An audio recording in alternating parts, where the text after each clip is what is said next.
আমি সাংবাদিক ভাইদেরকে স্বনির্বন্ধ অনুরোধ জানাচ্ছি, অনুগ্রহ করে আপনারা এখন একটু নীরবতা পালন করেন, কারণ মৃত্যুর জন্য নয়, এই সভাটিকে একটু সুস্থভাবে শেষ করার জন্য। প্লিজ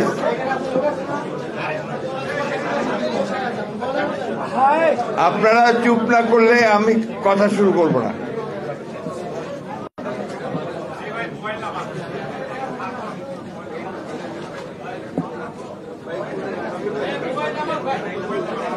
মিটিং কথা বলা শুরু করার আগে জাহিদ ভাইকে অনুরোধ করতে চাই যে এই ধরনের সভা যখন বড় সভা হবে এই ঘরে না করে অন্য কোথাও যেন একটু বড় ঘর পাওয়া যায় সেই ব্যবস্থা করবেন।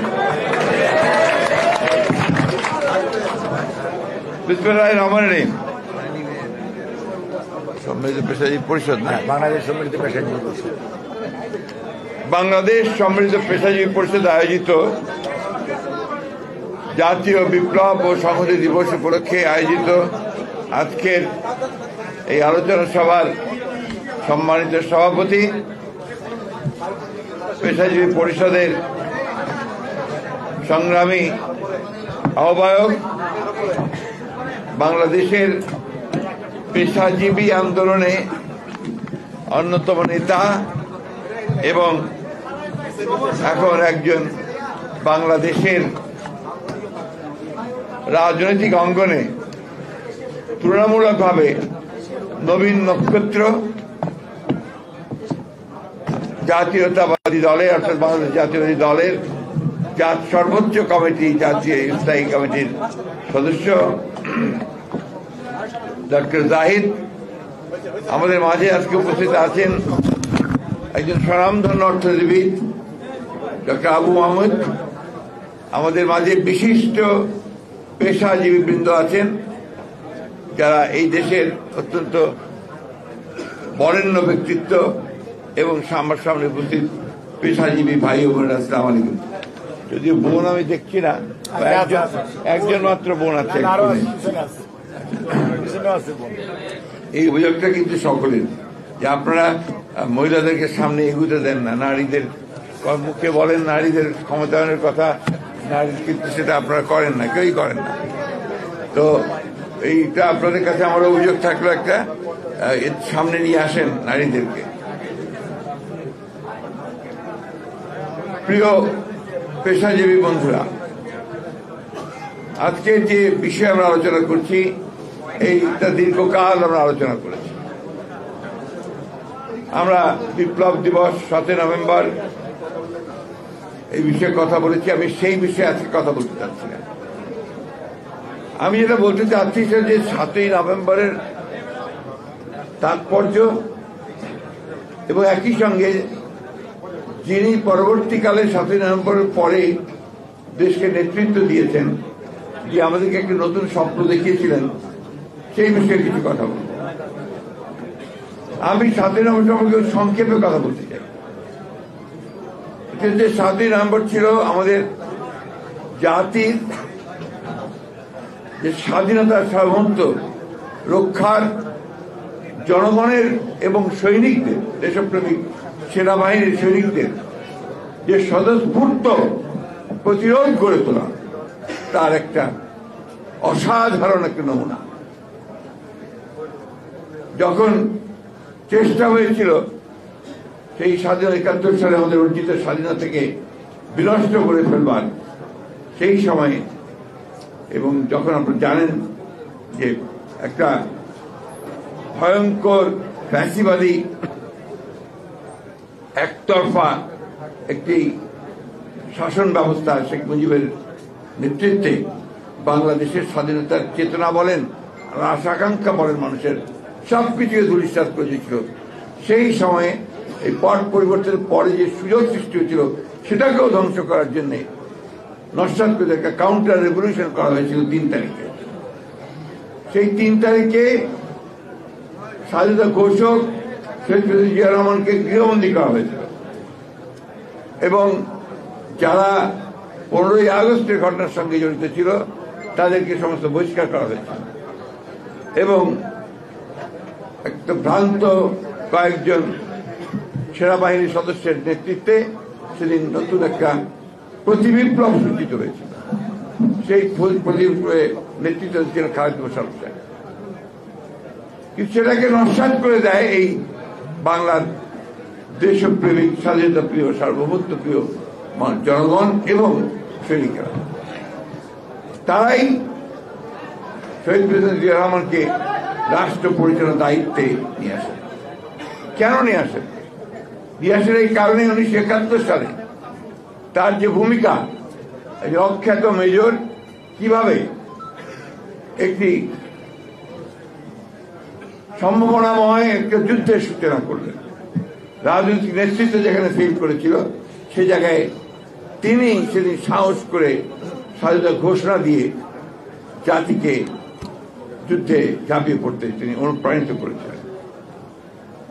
সেই মানুষটি যখন আবার জাতির আরেকটি দুর্দিনে এসে সামনে উপস্থিত হল এবং 3রা নভেম্বর পরে 7ই নভেম্বর পরে যখন তিনি দায়িত্ব পেলেন জনগণের সামনে এসে, বিশেষ করে সৈনিকদের সামনে এসে তিনি যখন আবার বললেন যে আমি মেজর জেনারেল জিয়া বলছি, তখন মানুষের মনের মধ্যে আবার সেই আস্থা ফিরে এসেছিল যে আবার আমরা একটা জায়গা খুঁজে পাবো, যে জায়গাকে ভরসা করে আমরা সামনের দিকে এগিয়ে যেতে পারবো। এরপরে দেখুন জেনারেল জিয়া কিভাবে তার রাজনৈতিক চিন্তাটাকে সুসংহত করেছিলেন। তিনি একজন সৈনিক ছিলেন, একজন চৌকস সৈনিক, স্বাধীনতা যুদ্ধ করেছেন। তার পূর্বে তিনি পাকিস্তানের ভারতের যে যুদ্ধ সেখানেও তিনি এক অ্যাওয়ার্ডেড হয়েছেন তার মানে বীরত্বের জন্য, তার যুদ্ধের যে আপনার যোগ্যতার জন্যে, যোদ্ধা হিসেবে যোগ্যতার জন্য।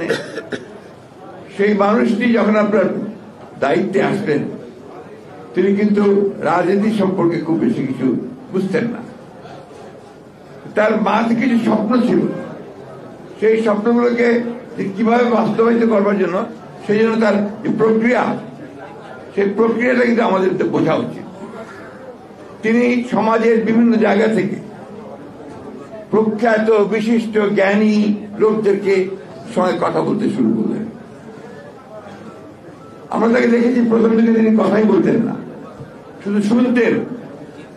তিনি রাজনীতিবিদ, প্রকৌশলী, চিকিৎসক, অধ্যাপক, বুদ্ধিজীবী, বিভিন্ন পেশায় নিয়োজিত বিভিন্ন বিশিষ্ট ব্যক্তিবর্গ, অর্থনীতিবিদ, পলিটিক্যাল সায়েন্টিস্ট, তাদের সঙ্গে দিনের পর দিন, রাতের পর রাত কথা বলেছেন। সেখান থেকে তিনি কিছু সংগ্রহ করেছেন। আমার একটা ব্যক্তিগত অভিজ্ঞতা আছে। আমি তখন সরকারি চাকরি করি, এডুকেশন মিনিস্ট্রিতে তখন আপনার ইউনেস্কো ন্যাশনাল কমিশনের কাজ করতাম ডেপুটেশনে। সেই সময় শহীদ জিয়ার ফ্রন্ট গঠন করেছেন রাজনৈতিক দলগুলোকে নিয়ে, এটা আমি পরে আসছি। ফ্রন্ট গঠন করেছেন, সেই ফ্রন্টের সবাই তিনি একটা শিক্ষা কমিশন তৈরি করলেন, এডুকেশন কমিশন। সেই এডুকেশন কমিশনে তিনি দেশের বিশিষ্ট শিক্ষাবিদদের তো নিলেনই, সঙ্গে কিছু বিশিষ্ট রাজনীতিবিদও নিলেন। যেমন হাজী দানেশকে তিনি সেই কমিটির মেম্বার করেছিলেন। এইরকম কিছু কিছু ব্যক্তিকে তিনি সেখানে নিয়ে আসলেন যারা পলিটিক্যাল সাইড থেকে তাকে সেই ফিডব্যাকটা দেবে। কাজী জাফর শিক্ষামন্ত্রী, মুজিবুর রহমান সাহেব শিক্ষা সচিব। এখন যে আপনারা প্রধানমন্ত্রীর কার্যালয় দেখছেন, এটা ছিল তখন আপনার পার্লামেন্ট। সেই পার্লামেন্টের কমিটি কক্ষে এই সভাগুলো হতো। আমরা 4 জন নির্বাচিত হয়েছিলাম টু অ্যাক্ট অ্যাজ রিপোর্টার্স। আমরা বসে মিটিং এর প্রসিডিংস গুলো রিপোর্টার হিসেবে কাজ করতাম। আমি যেটা দেখেছি যে প্রথম দিকে তিনি আসতেন, তার সেই সামরিক পোশাক পরে টুপিটা খুলে রাখতেন, চেয়ার করতেন কাজী জাফর সাহেব, আর সেক্রেটারি মুজিবুর রহমান সাহেব পাশে বসতেন। তিনি প্রত্যেকের কথা শুনতেন, নোট নিতেন, একটা কথাও বলতেন না। এইভাবে প্রায় 1 মাস প্রতিনিধি শোনার পরে তারপরে তিনি ছাত্রদের ডাকা শুরু করলেন। তখন ঢাকা ইউনিভার্সিটি ডাকসুর বিপি হচ্ছে আমাদের মাহমুদুর রহমান মান্না। তিনি ডেকে ডেকে ছাত্রদের কথা শুনতে শুরু করলেন, ছাত্রদের কথা সব শুনলেন। এরপরে তিনি তখন আস্তে আস্তে তার কাজ শুরু করলেন। আমি কথা এই জন্য বলছি, দেখুন তিনি কিন্তু সকলের কথা শুনেছেন, শুনে তার নিজস্ব ধারণা সৃষ্টি করেছেন। এরপরে তিনি যখন তার প্রথম মন্ত্রিসভা তৈরি করেন, এটাকে বলা হতো গ্যালাক্সি অফ ট্যালেন্টস, সবচেয়ে মেধাবী লোকগুলোকে তিনি নিয়ে এসেছিলেন।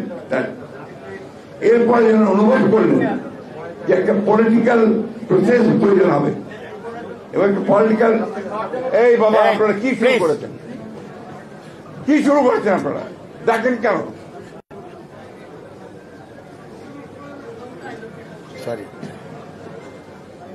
তখন উনি যখন বোধ করলেন যেটা আমাদের প্রয়োজন, যে এখানে রাজনৈতিক প্রক্রিয়া ছাড়া প্রকৃত যে সুশাসন, উন্নয়ন, এটা মানুষকে দেয়া যাবে না। এই জন্য তিনি যখন রাজনৈতিক দলগুলোর সঙ্গে কথা বলা শুরু করলেন, তিনি প্রথম কথা বলেছিলেন আওয়ামী লীগের সঙ্গে। এগুলো একটু পড়লে আপনারা জানতে পারবেন। প্রথম কথা বললেন তিনি আওয়ামী লীগের সঙ্গে। আওয়ামী লীগ তার সঙ্গে কথা বলার পরে তাকে এমন ভাবে কথা বললো যে তিনি বুঝলেন যে এরা তার সঙ্গে থাকবে না। এরপরে তিনি ন্যাপ, ন্যাপ ভাসানী, মুজফর ন্যাপ, মোহাম্মদ তোহা, মোহাম্মদ হকের পার্টি, মুসলিম লীগ, যতগুলো দল ছিল সকলের সঙ্গে পরপরাগ করে কথা বললেন। কথা বলে উনি ফ্রন্ট তৈরি করলেন। এই ফ্রন্টে দেশপ্রেমিক জাতীয়তাবাদে বিশ্বাসী দলগুলো তার সঙ্গে যুক্ত হল। কিছু হলো অপোজিশনে। এরপরে আসলো আপনার, তিনি দল গঠন করলেন, জাতীয়তাবাদী দল। সেখান থেকে এই দল করার ফলে সেখানেও কিন্তু আপনার কিছু লোক বেরিয়ে গেল, কাজী জাফররা বেরিয়ে গেলেন, কিন্তু কিছু মানুষ থেকে গেলেন, নেতা থেকে গেলেন। তাদেরকে নিয়েই তিনি শুরু করলেন তার জাতীয়তাবাদী দল। এবং আপনারা নিশ্চয়ই দেখেছেন জাতীয়তাবাদী দলের যে গঠনতন্ত্র, তার যে ঘোষণাপত্র অতি উচ্চমানের, কারণ দেশের সর্বশ্রেষ্ঠ রাজনীতিবিদদের দিয়ে তিনি সেটা তৈরি করেছেন। দল তৈরি করার পরে তিনি নির্বাচনে গেছেন। সেই নির্বাচনে দেশের মানুষ তাকে পুরোপুরিভাবে সমর্থন করেছে, কিন্তু তিনি কতগুলো জায়গায় নিশ্চিত করেছেন যাতে দেশের বরেণ্য রাজনীতিবিদরা পার্লামেন্টে আসতে পারে। হক তোহা সাহেবের মতো লোক পার্লামেন্টে এসছেন, মুজফর সাহেব পার্লামেন্টে এসছেন, সবুর খান পার্লামেন্টে এসছেন, আতার রহমান সাহেব পার্লামেন্টে এসছেন। আওয়ামী লীগ তখন খুবই বিপদে ছিল, তারপরে 39 জন তাদের পার্লামেন্টে এসেছিল।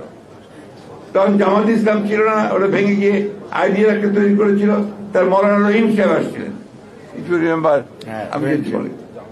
এবং এটাকে বলা হয় যে বাংলাদেশের সর্বশ্রেষ্ঠ পার্লামেন্ট। এই যে তিনি সবাইকে নিয়ে আলোচনা করে একটা জায়গায় আসলেন, এটাই গণতন্ত্র।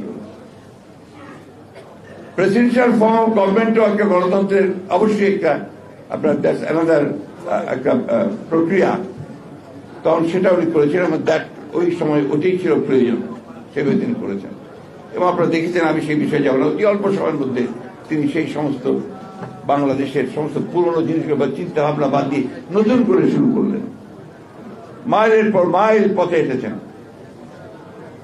উন্নয়নের গান গেয়েছেন, উন্নয়ন করেছেন, কৃষকদের মধ্যে গিয়েছেন, কৃষিতে বিপ্লব করার চেষ্টা করেছেন। যেখানে আওয়ামী লীগের সময় দুর্ভিক্ষ হয়েছে, লক্ষ মানুষ না খেতে মরে গিয়েছে, তার 3 বছর পরেই তিনি খাদ্যে উদ্বৃত্ত হলেন।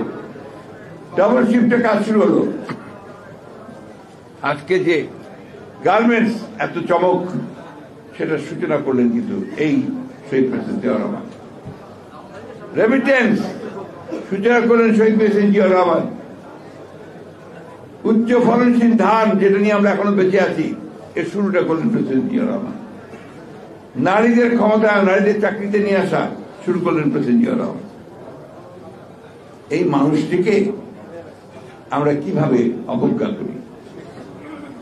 তিনি পৃথিবীর মধ্যে বাংলাদেশকে আগে বলা হতো যেটাকে বটমলেস বাস্কেট, স্তরাবিহীন ঝুড়ি। তিনি তার যৌকস মেধা বুদ্ধি যোগ্যতা দিয়ে তিনি পৃথিবীর নেতাদের সামনে প্রমাণ করলেন যে বাংলাদেশ একটা ইমার্জিং একটা নেশন, এবং তিনি তার নেতৃত্বকে এমন জায়গায় নিয়ে গেলেন যে তাকে তখন মধ্যস্থতা করার জন্য বিভিন্ন কনফ্লিক্টের তাকে দায়িত্ব দেওয়া হতো। ইরান ইরাক যুদ্ধের মধ্যস্থতাকারীদের মধ্যে তাকে দেওয়া হয়েছিল। এইভাবে বিভিন্ন জায়গায় তিনি বাংলাদেশের পাসপোর্টটিকে ওপরে তুলে ধরলেন। কেন সম্ভব হয়েছিল? যে তিনি বিশ্বাস করলেন যে গণতন্ত্রই একমাত্র রাস্তা, যে রাস্তায় আমি আমার দেশের মানুষের পরিবর্তন আনতে পারি। কাজটি তিনি করতে পেরেছিলেন। প্রেসিডেন্সিয়াল ফর্ম, পার্লামেন্টারি ফর্ম, এটা পরে আসছি। তখন presidential form was the necessity, ওইটাই তিনি করেছেন। পরবর্তীকালে আপনি জানেন যে দেশকে যারা এখনো ধ্বংস করার চেষ্টা করছে, তখন এইরকম আরেক দল তাকে হত্যা করল। আমরা ভাবলাম যে শেষ হয়ে গেল সব। বাংলাদেশের মানুষ সেদিন পুরোপুরি হতাশ হয়ে গিয়েছিল, কাঁদছিল। আপনার জানাজাদের সেটা দেখলেন সেইভাবে।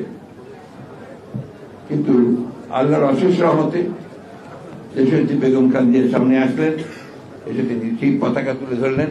উন্নয়ন, অগ্রগতি, স্বাধীনতা সহমতের পতাকা, গণতন্ত্রের পতাকা। দীর্ঘ 9 বছর লড়াই করলেন, সংগ্রাম করলেন এবং স্বৈরাচারের সাথে সরালেন।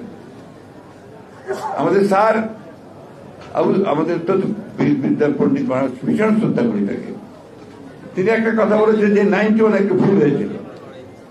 আমি মনে করি ভুল হয়নি, তখনকার প্রয়োজন ছিল সেটা। সেদিন যদি Begum Zia parliamentary form of government না যেতেন, এগ্রি না করতেন, তাহলে ওই এরশাদকে সরানো সম্ভব হতো না। এটা প্রমাণ আছে যে তখন তো আমরা 3টা জোট, 3 জোটের সাংবাদিকরা ভালো বলতে পারবে। 3 জোটের রূপরেখার আগে 3 জোটের মিটিং চলছে, এবং ফাইনাল হবে যে একসাথে আন্দোলনটা করা হবে কিনা। এর মধ্যে সবগুলো জোট থেকে আসলো একটা দাবি, অন্যান্য জোটগুলো থেকে, যে পার্লামেন্টারি ফর্ম অফ গভর্নমেন্ট। তাকে মিটিং চলা অবস্থায় তাকে, তিনি আরেকটা মিটিংয়ে ছিলেন, সেখানে তার কাছে কাগজে লিখে পাঠানো হলো এই দুটো। তিনি লাল কলম দিয়ে গোল দাগ দিয়ে দিলেন পার্লামেন্টারি ফর্ম অফ গভর্নমেন্ট। কারণ তখনকার এটাই ছিল দাবি রাজনীতিবিদদের। সে এগ্রিড, ওই এগ্রি করে তিনি স্বৈরাচারকে সরাতে পারলেন। এটাকেই বলে আমরা রিয়ালিস্টিক পলিটিক্স, প্র্যাগমেটিক পলিটিক্স। এটা তিনি করেছিলেন। বেগম জিয়া সত্যিকার অর্থে রাজনীতিবিদ হিসেবে অনেক উঁচু দরের রাজনীতিবিদ ছিলেন। তার পরবর্তীতে আপনি দেখবেন, আরেকটা নজির দিই আমি, কেয়ারটেকার গভর্নমেন্ট চাইল আওয়ামী লীগ, আন্দোলন করলো আওয়ামী লীগ, 173 দিন হরতাল করলো, বহু মানুষ মারলো। বেগম জিয়া কিন্তু সবশেষে কি মেনে নিলেন, তাই না? কেন মানলেন? যে এটা না করলে আরো রক্তপাত হবে এবং ক্ষতি হবে, এবং অনেকেই দেখলো যে এই সিস্টেমটা খারাপ না। যার ফলে কি হলো? যার ফলে দেখেন, ওইটা মেনে নেওয়ার পরে আমরা হেরেছি, তারপর ইলেকশনে কিন্তু 116টা আসন পেয়েছি। বিরোধী দলে গিয়ে 116টা আসন পেয়েছি। তাই আমি যেটা সবসময় বলি, পার্লামেন্টারি ফর্ম অফ ডেমোক্রেসি অনেক সমস্যা তৈরি করে, এটা ঠিক। কিন্তু at the same time parliamentary form of ডেমোক্রেসিতে এই সুযোগটা আশাটা হাসিনা ছাড়া, ফ্যাসিজম ছাড়া আসে না, যে আপনার ওখানে চরম একটা স্বৈরাচার সৃষ্টি হবে। হাসিনা তো এসছে একটা ফ্যাসিস্ট হিসাবে, আমাদের দুর্বলতার সুযোগ নিয়ে, বাংলাদেশের রাজনীতির দলগুলোর দুর্বলতার সুযোগ নিয়ে এসছে, এবং আমরা প্রতিরোধ গড়ে তুলতে পারিনি বলে এসছে। কেন আমরা পারলাম না? কেয়ারটেকার গভর্নমেন্ট যখন বাতিল করে, তখন এমন একটা আন্দোলন করেছে নাকি ব্যর্থ করতে পারিনি। তো এটা তো সত্য নাকি অসত্য নাকি? আমরা অনেকেই বলি এমন অত্যাচার, পুলিশের অত্যাচার, সবকিছু। হ্যাঁ, অত্যন্ত সত্য কথা। আমি 10 বার জেলে গেছি, সবাই জেলে, যারা আছে কি জেলে কম গেছে এমন নাই। পেশাজীবীরা আপনারা বঞ্চিত হয়েছেন, বৈষম্য হয়েছে, আমরা তো প্রতিরোধ করে তুলতে পারিনি সেইভাবে। মিটিং করেছি, আন্দোলন করেছি, সবকিছু করেছি, কিন্তু ফাইলের ধাক্কা দিয়ে তাকে সরাতে পারিনি। তাই তো নাকি? পেরেছি নাকি? জি জাহিদ ভাই বলেন। পারছেন, পারি নাই। শেষ মুহূর্তে এই ছেলেরা এটা স্বীকার করতেই হবে আমাদের যে তারা কিন্তু ফাইনাল গোলটা তারা দিয়েছে, ঠিক কিনা বলেন? এইটাকে আমরা অনেকে অস্বীকার করতে চাই, but that is not the truth. এইটাকে মেনে নিয়ে কিন্তু আমাদের সামনে নিয়ে যেতে হবে। ভাই বলেছেন যে আমরা সংস্কারের কথা আগে বলি। সংস্কার আমরা 2 বছর ধরে কাজ করেছি। আমরা সমস্ত রাজনৈতিক দলগুলোর সঙ্গে কথা বলেছি, ওনার সঙ্গে কথা বলেছি আমাদের যারা দায়িত্ব ছিলেন তারা, ঠিক কিনা বলেন? হ্যাঁ, কথা বলেই আমরা 31 দফা তৈরি করেছি। প্রথমে ছিল আমাদের 27 দফা। আমরা এরপরে বললাম যে 27 দফা পরিবর্তন হতে পারে যদি কারো কোনো দফা থাকে। এরপরে অন্যান্য দলগুলো আরো দফা এসছে, আমরা 31 দফা তৈরি করেছি। এই 31 দফা আমি মনে করি যে যথেষ্ট বাংলাদেশের রাজনীতিতে সংস্কার নিয়ে এসে একটা সুস্থ রাজনীতি সৃষ্টি করা। কিন্তু আপনার দুরন্তার তো ছলের অভাব নেই। আওয়ামী লীগ কিন্তু অস্বীকার করেই গেছে। এখন যারা নতুন আসছেন তাদের কাছে নতুন নতুন কথা শুনছি। এখানে আমি খুব বাস্তববাদী কথা বলতে চাই। কথা বলতে যে আমার প্রায়োরিটিটা কি? What is my priority? Priority হচ্ছে আমার দেশে একটা গণতান্ত্রিক পরিবেশ ফিরিয়ে নিয়ে আসা, একটা ডেমোক্রেটিক স্পেস তৈরি করা। আজকে এই ইন্টারিম গভর্নমেন্টকে আমরা অন্তর্বর্তীকালীন সরকার আমাদেরই তৈরি করা। আমরা সমর্থন দিয়েছি, ছাত্ররা ডক্টর ইউনূসকে দিয়েছে, আমরা সবাই খুশি হয়েছি, তাই না? যে একজন সম্পূর্ণ নিরপেক্ষ যোগ্য মানুষ দেওয়া হয়েছে। একটা জিনিস আমাদের স্বীকার করতে হবে, এদের কারণে কিন্তু আমরা রাজনৈতিক কোন অভিজ্ঞতা নেই, তাই না? তারা নিজেদের ক্ষেত্রে তারা কাজ করেছেন, অত্যন্ত যোগ্য মানুষ। কিন্তু রাজনীতির তো একটা আলাদা ব্যাপার আছে, সায়েন্স। এই জন্য তো বলা হয় পলিটিক্যাল সায়েন্স। এর আলাদা যোগ বিয়োগ আছে, এর আলাদা ইকুয়েশনস আছে। এটাকে বুঝতে হবে কিন্তু রাজনীতিবিদদের, এটা রাজনীতিবিদদের। এবং সেই জন্যই আমরা রাজনীতিবিদরা বলছি, আমরা বলছি যারা আমরা একটু বয়স্ক প্রাজ্ঞ, আমরা বলছি দ্রুত নির্বাচন দ্রুত করো। কেন বলছি? বিএনপি ক্ষমতা যাওয়ার জন্য নো। আমরা বলছি নির্বাচনটা দ্রুত না হলে এই সমস্যাগুলো বাড়বে, অন্যান্য সমস্যা বাড়বে। এখন আপনার যারা গণতন্ত্রকে ধ্বংস করতে চায়, বাংলাদেশের আপনার যে স্টেবিলিটি নষ্ট করতে চায়, তারা মাথা চারা দিয়ে উঠছে। দেখুন না কত সমস্যা তৈরি হয়ে গেছে। এখন বাংলাদেশে সাম্প্রদায়িকতা তৈরি করার জন্য কাজ করা হচ্ছে। ফ্যাক্টরি জ্বালিয়ে দিচ্ছে, যা আমাদের দেশের সবচেয়ে বড় সম্পদ দিনের পর দিন জ্বালিয়ে দিচ্ছে। এরা কিচ্ছু করতে পারছে না। কেন করতে পারছে না? Because there is no politics there. Political শক্তি নাই। আজকে যে একটা গভর্নমেন্ট থাকলো, আপনার ইলেকটেড গভর্নমেন্টের পেছনে পিপুল থাকতো, এটা তো সহজ ছিল? সহজ ছিল না। তারপর আমরাই কিন্তু যতটুকু বন্ধ করতে পেরেছি, আমরাই বন্ধ করেছি। আমরা স্কোয়াড তৈরি করেছি, আমাদের লোকেরা গেছে, সেরকম জাগিয়ে গিয়ে বন্ধ করেছে। কালকে দেখা গেছে ওয়াইল্ড ক্যাট স্ট্রাইক করলো ছাত্ররা, চিত্তবিরোধকে কলেজকে আমরা বিশ্ববিদ্যালয় করতে হবে। খুব ভালো কথা। ইন্টেলিজেন্স ছিল গভর্নমেন্টের, তারা জানতো না যে এটা একটা হতে পারে। তাহলে কেন আগে থেকে সে ব্যবস্থা নেওয়া হলো না? আসলে এই গভর্নমেন্ট এখনো স্টেবল হতে পারেনি ওইসব দিক থেকে। এই জন্য আমরা যেটা বারবার বলে এসেছি, এটা আপনাদের কাজ না। ফাইনালি আপনার তাড়াতাড়ি দ্রুত একটা নির্বাচন দেন, যাদের কাজ তারা করুক, রাজনীতিবিদদেরকে এই কাজ করুক। আমরা তো সংস্কার দিয়ে দিয়েছি প্রস্তাব, ওইখানে দেখেন কোনটা কোনটা আপনারা নেবেন, কোনটা কোনটা নেবেন না। কিন্তু আসল জিনিসটাতে আছেন, নির্বাচন কমিশনকে ঠিক করে আপনার একটা দ্রুত নির্বাচন ব্যবস্থা দেন। আমরা এই কথা বলে নিয়ে এত তারিখের মধ্যে দেন, এত তারিখের মধ্যে দেন। আমরা যে রোড ম্যাপ দেন, কবে কি করবেন আপনারা জানান, তো এটা আমরা জানাতে পারবো না। সেটা জানালেও তো মানুষের মধ্যে একটা আস্থা আসবে, যেটা এত তারিখের মধ্যে একটা হবে। মানুষ তো ইলেকশন চায়। কালকে আপনার এই ছেলেদের ব্লকেটের ফলে তারপরে আপনার টেলিভিশনগুলোতে, আমি রাত্রিবেলা অনেক রাত্রে টেলিভিশন দেখি বিভিন্ন জায়গায় যে কথাবার্তাগুলো সাধারণ মানুষ বলছে, কথাবার্তাগুলো গণতন্ত্রের জন্য ভালো নয়। তারা বলছে আমার জিনিসের দাম বেড়েছে, আমি রিক্সা চালাতে পারিনি আজকে সারাদিন, আমি আজকে গাড়ি নিয়ে 4 ঘন্টা ধরে রাস্তায় আটকে আছি, আমার মাল সব গাড়িতে পড়ে আছে, এটা পচে যাবে, নষ্ট হয়ে যাবে। এর জন্য কি আমরা এই আন্দোলন করছিলাম? কথাগুলি হয়ে আসছে, এই কথাগুলি আসছে। কি সাংবাদিক ভাইরা কি আমার সঙ্গে একমত হবেন? এই কথাগুলো আসতে শুরু করেছে। This is not a good sign. আর আমাদের যারা শত্রু, এই ফ্যাসিবাদীর যারা আপনার মিত্র, তারা তো এই সুযোগগুলি নেবে, সে নেওয়া শুরু করেছে। কথা নাই, বার্তা নাই। ঠিক এই সময় আমরা সমস্ত দাবি চলে আসছে। এতদিন যে ফ্যাসিস্ট ওদেরকে পিষলো, পায়ের নিচে রেখে দিল, তখন কেউ কথা বললো না। ওরা জিজ্ঞেস করে বলে যে তখন কথা বলার সুযোগ ছিল না। এখন তো সুযোগ পেয়েছি, আমি বলছি। এটা থেকে পরিত্রাণের একমাত্র উপায়, জাতিকে রক্ষা করার একমাত্র উপায়, শহীদ জিয়াকে অনুসরণ করে, সকলের সঙ্গে আলোচনা করে অতি দ্রুত নির্বাচনের ব্যবস্থা করুন। যতবারই আপনারা বলেন যে আমরা শুধু নির্বাচন করি, আর নির্বাচন করছি তো জাতির স্বার্থে, বিএনপির স্বার্থে তো করছি না। আর সংস্কারের প্রস্তাব তো আমরা দিয়েছি, ওটা দেখেন কোনটা নেবেন, কোনটা নেবেন না। অন্যান্য দলগুলো দিয়েছে, আমরা যে ৬২টা দল একসাথে আমরা এটা দিয়েছি ৩১ দফা। এইভাবে কথা বললে তো মানুষের মধ্যে ভুল ধারণা যায়। আজকে সরকারের লোক যারা আছেন, তারা অনেক সময় অনেক রকম কথা বলছেন, কথা বলে বিভ্রান্তি সৃষ্টি করছেন। ফোকাস একটাকে করুন। সেই ফোকাসটা হচ্ছে ইলেকশন কমিশনকে ঠিক করে, প্রশাসনকে ঠিক করে, বিচার ব্যবস্থাকে ঠিক করে নির্বাচনের দিকে যাক।